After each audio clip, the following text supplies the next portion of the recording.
एक हरे भरे बगीचे में सुबह की हल्की धूप फैल रही थी। ओस की बूंदें पत्तों पर मोतियों की तरह चमक रही थीं। बगीचे में तरह तरह के फूल खिले हुए थे। लाल गुलाब, पीला सूरजमुखी, सफेद चमेली, नीला नीलकमल और बैंगनी लिली। हर फूल अपने आप में खास था, लेकिन उन्हें यह बात पता नहीं थी। गुलाब अपनी मखमली पंखुड़ियों को देखकर बोला, देखो मेरी सुंदरता, मुझसे सुंदर इस बगीचे में कोई नहीं।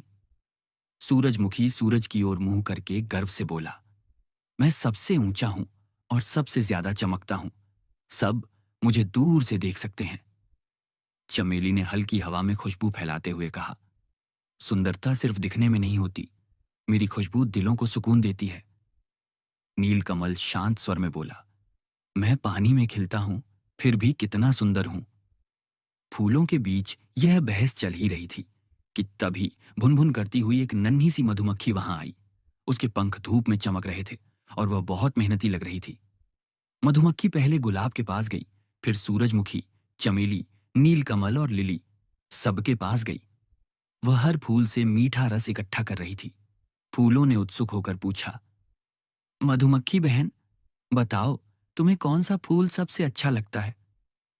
मधुमक्खी मुस्कुराई और बोली, तुम सब अलग अलग हो, लेकिन यही तुम्हारी ताकत है।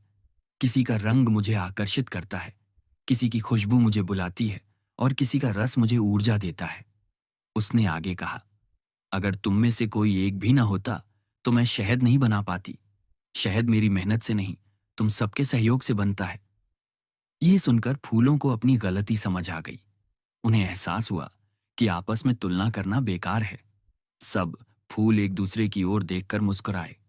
अब बगीचा पहले से भी ज्यादा सुंदर लगने लगा। मधुमक्खी खुशी खुशी उड़ गई और फूल गर्व के साथ हवा में झूमने लगे।